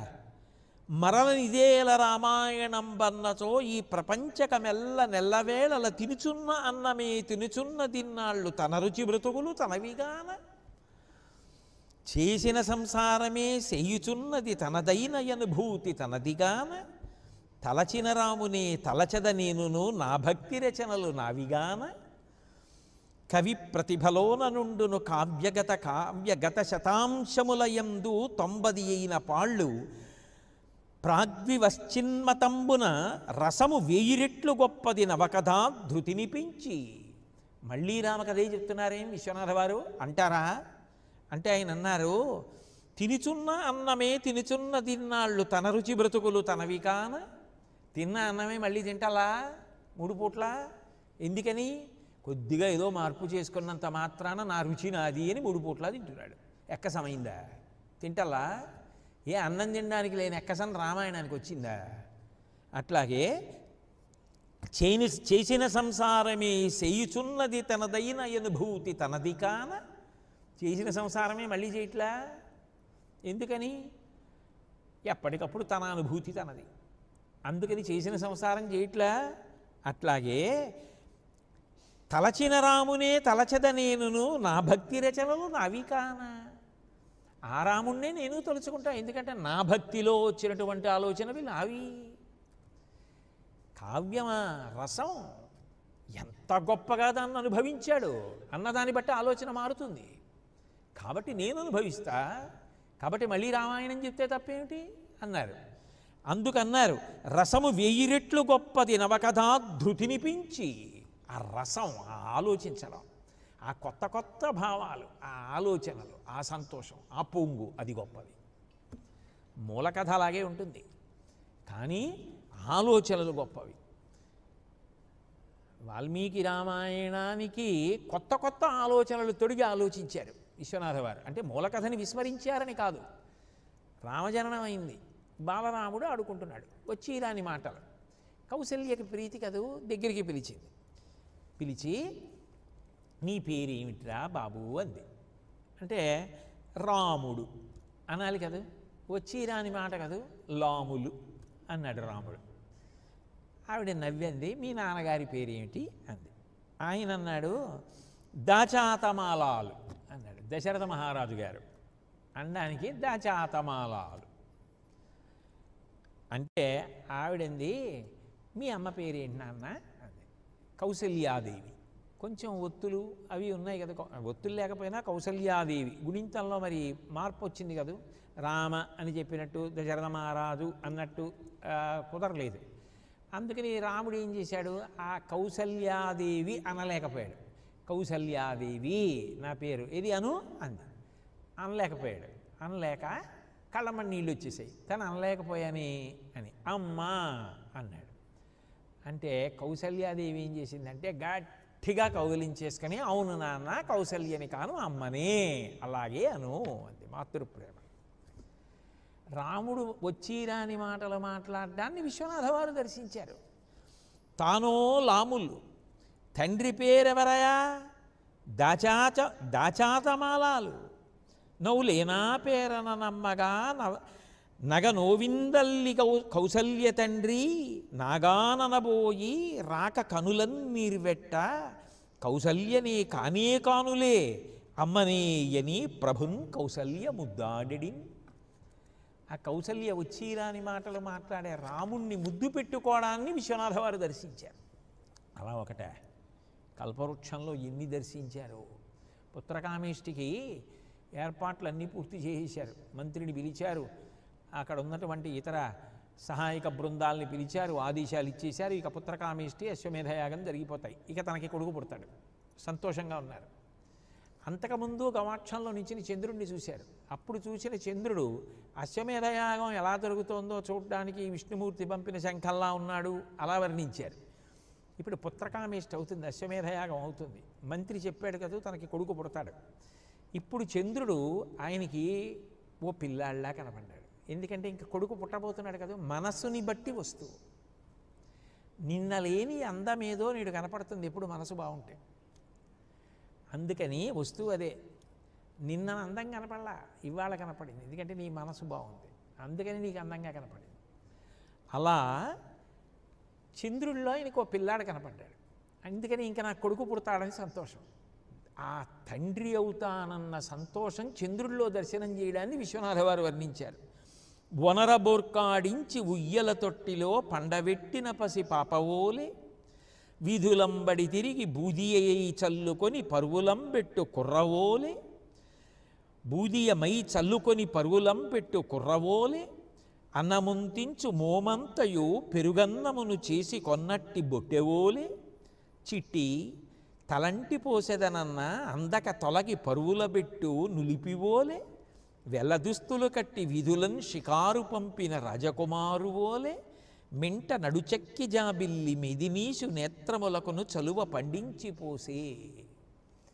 ఆయనకిట చంద్రుల్లో పిల్లాడు కనపడ్డాడు. ఎలా అంటే బోర్లా పడుకోబెట్టి అమ్మజో కొట్టేస్తే నిద్రపోతున్నటువంటి పిల్లవాడు ఉయ్యాలలో ఎలా ఉంటాడో అలా కనపడ్డట చంద్రుడు. విధులంబడి తిరిగి బూదియ మైజల్లుకొని పరువులంబెట్టు కుర్రవోలే. ఒరే ఇంకా ఆడుకున్న ఆటలు చాలరా, చీకటి పడిపోతోంది, ఇంట్లోకి వచ్చేయరా అంటే రాకుండా దూరంగా పరిగెడుతున్నటువంటి పిల్లవాడు వీధుల్లో ఉన్న దుమ్మంతా మీద పోసుకొని ఆడుకుంటున్నట్లుగా కనపడ్డట. మరి మేఘాలు తగులుతుంటాయి కదూ. అన్నంబుదించు మోమంతయు పెరుగన్ ఉన్నప్పుడు ఆయనకి రాముడితో తిరిగినవారు, సీతమ్మతో తిరిగినవారు, లక్ష్మణస్వామితో తిరిగినవారు, ఏవేవో ఆలోచనలు వచ్చి వాళ్ళ గురించి ఎట్లా ఆలోచన చేస్తూ ఆనంద తన్మయత్వంలో ఉంటారట. రసస్ఫోరక తిని చేయండి అన్నాను అనుకోండి, ఆలుకలు పరపర నవిలేసి మింగేశారనుకోండి, త్రేణుపు వస్తే సుగంధభరితమైనటువంటి త్రేణుపు వస్తుంది ఆలుకలు తింటే. అట్లా ఆయనకి అలా రామకథ విని, రామకథ స్మరించి, రాముణ్ణి ధ్యానించి ఎప్పుడు మనసులో సీతారామ లక్ష్మణులే మెదులుతూ ఉంటారట. ఆ శ్రీరాముడి యొక్క ధర్మనిరతి, ఆ రాముడి యొక్క ప్రేమ అన్నదమ్ముల మీద, ప్రజల మీద, వానరుల మీద, ఒకరినేమిటి అందరినీ ప్రేమించినటువంటి మహానుభావుడు రామచంద్రమూర్తి. అందుకే ఆయన ధర్మనిరతి, ఆయన ప్రేమ, ఆ సీతమ్మ తల్లి యొక్క పతిభక్తి, లక్ష్మణుని సేవాభావం అట్లా ఎప్పుడూ మనసులో ఊహ చేస్తూనే ఉంటారట. అట్లా ఊహ చేస్తూ ఉంటారు కాబట్టి ఆయన మనసులో సీతారామ లక్ష్మణులను నిరంతరము ధరించినటువంటి వారై ఉన్నారట. అంత గొప్పవారు హనుమ అని ప్రతిపాదిస్తున్నారు. అంతటి మహానుభావుడైనటువంటి హనుమకు, ఇన్ని గుణముల చేత శోభించేటటువంటి హనుమకు నమస్కరించుతున్నాను అన్న మంగళప్రదమైనటువంటి స్థితి దగ్గర ఇవాళ ప్రవచనాన్ని పూర్తి చేస్తూ మళ్ళీ రేపు సాయంకాలం 6:30 తిరిగి కలుసుకున్నప్పుడు నా చేత భగవానుడు ఇది పలికిస్తే అది పలుకుతాను. స్వస్తి. మంగళాశాసనపరై మదాచార్య పురోగమై సర్వైశ్చ పూర్వైరాచార్యై సత్కృతాయాస్తు మంగళం. మంగళం కోసలేంద్రాయ మహనీయ గుణాత్మనే చక్రవర్తి తనూజాయ సర్వభౌమాయ మంగళం. ఉమాకాంతాయ కాంతాయ కామితార్థప్రదాయినే శ్రీగిరీశాయ దేవాయ మలినాథాయ మంగళం. సర్వం శ్రీ ఉమామహేశ్వర పరబ్రహ్మార్పణమస్తు.